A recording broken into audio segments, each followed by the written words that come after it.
From the studios of KHTS in beautiful downtown Newhall, California, it's time once again for Families in Action with today's special guest, Janine Prado from the city of Santa Clarita, talking about the August 26th symposium, The Immature Teen Brain on Pot. Families in Action is brought to you by Action Family Counseling, alcohol and drug counseling for teens and adults, and by the Action Family Foundation, and by KHTS AM 1220, your hometown station. Hello, I'm your co-host Mike Doherty, and now, here's the man with the most.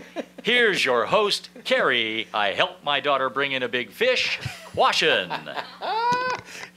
He does that so good, doesn't he? I mean, you definitely have a voice for radio. I'm not sure about face for TV yet. Turn them away from the cameras. No, I'm just teasing. You did that really, really good. And you know what? The fishing thing you just said, that's absolutely true. Because I took Courtney on a fishing trip. It was a 2-day tuna hunt. And there's some pretty big fish out there for someone that's never been fishing. And as soon as she laid it in, she hooked this thing. Here's what happened. It took almost 2 hours to bring it in. I helped. Her brother helped. The deckhand helped. The captain helped because they kept coming in and pulling it out. And all around the boat 6 times. And people in the middle of this huge tuna bite put their poles down to watch her. Really? I never seen that done in any fishing trip ever.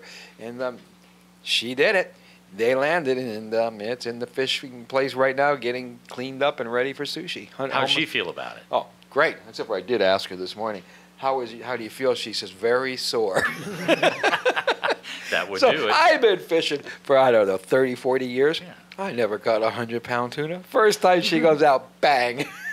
So it was great, and my son Sean, he did really well. He caught a couple beauties, so it was a great weekend. I saw the picture on Facebook. Wasn't that a great picture? It was a great picture. It really was. But yeah, what a great experience for a kid to come on a boat and do that. She's not a kid; she's almost 18. So that was your weekend. That was my weekend. So I wouldn't change it for anything.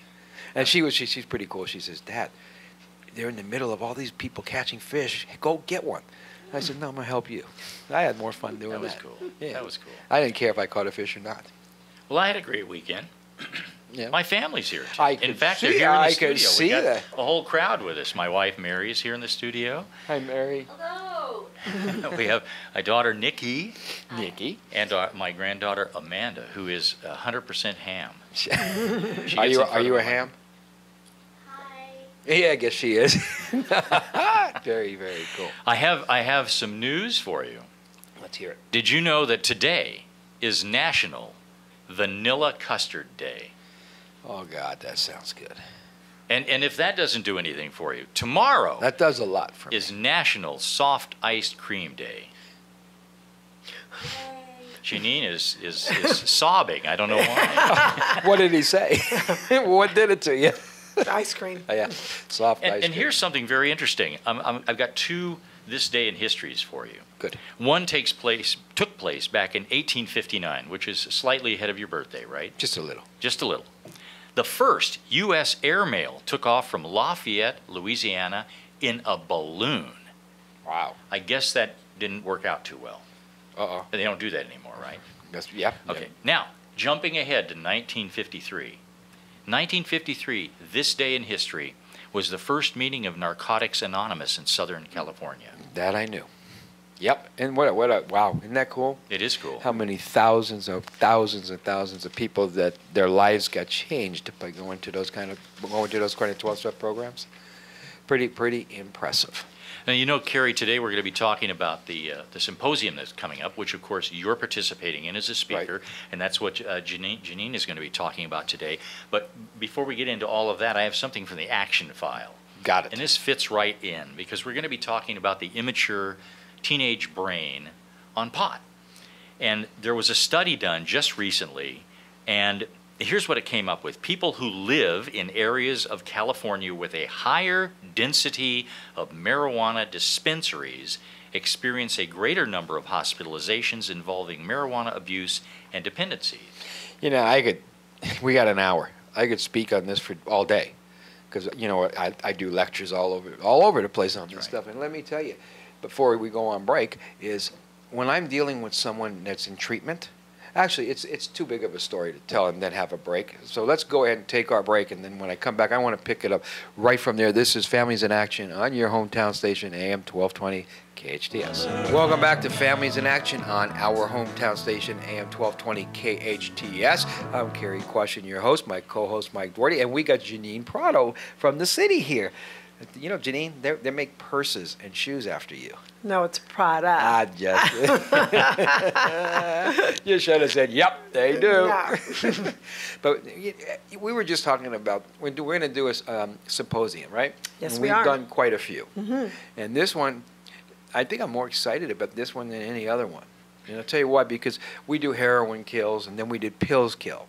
Now, I don't know anyone, even drug addicts that are using, that don't disagree with that. Everybody knows heroin kills. Everybody knows pills kill.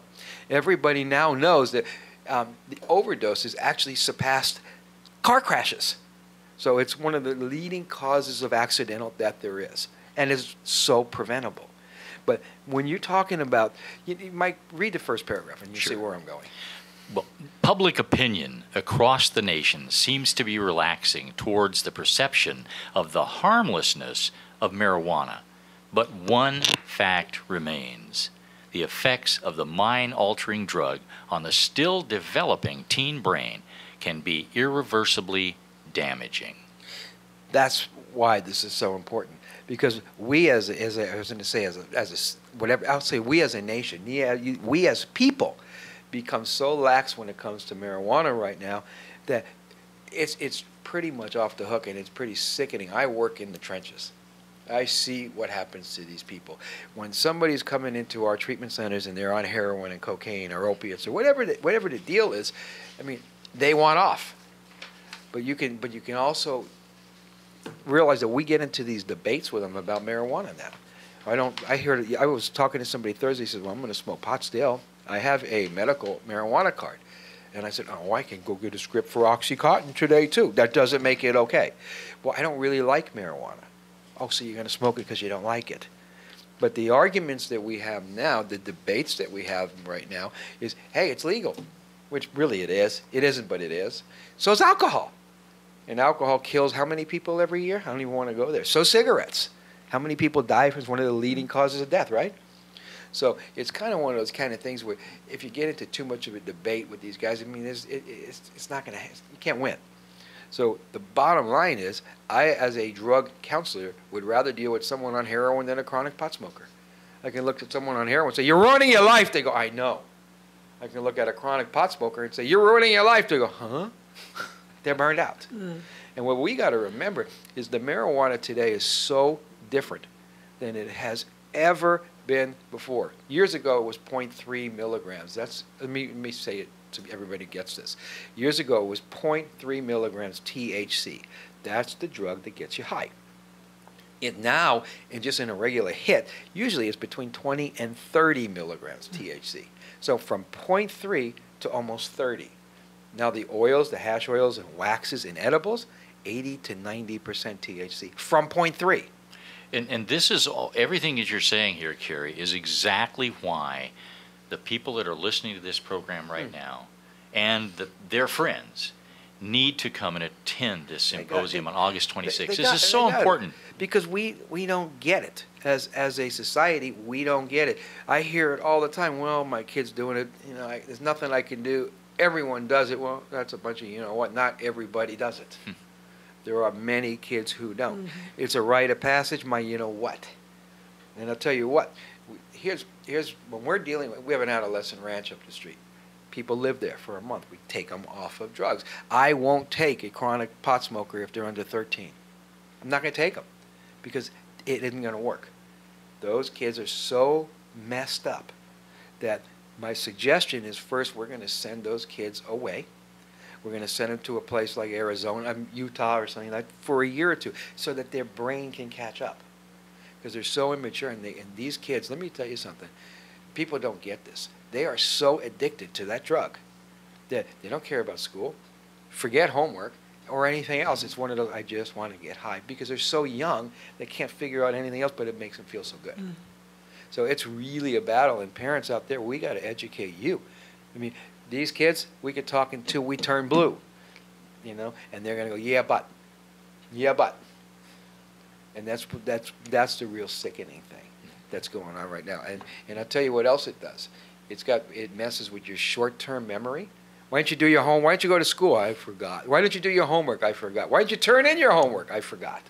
Then they lose their motivation. Why don't you want to go to dance? Oh, it's boring. What's wrong with baseball? Oh, I don't like it anymore. First period, no.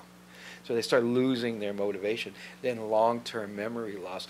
And here's another thing, and I said this last week, I'm going to say it again. We're finding more and more people right now in psychiatric facilities. You know, I run one here at Henry Mayo, but I'm getting calls from Simi Valley and Ventura and all the other ones, and they're saying, are you seeing what we're seeing? I said, what are you seeing? They're saying we're getting many people coming in here with psychotic breaks, and the only thing that they're testing positive for is THC. How do you like that? Isn't that pretty frightening? That's this amazing. Is the drug that we're so laxed about. It's amazing. And that's going to lead us up when we come back from this break. That's going to lead us into why Janine is here to talk with us about what's going on August 26th. It's so important. People out there thinking, oh, no, I got this figured out. No, no, maybe you don't. No, maybe you don't at all. This is Families in Action on your hometown station, AM 1220 KHTS. We will be right back.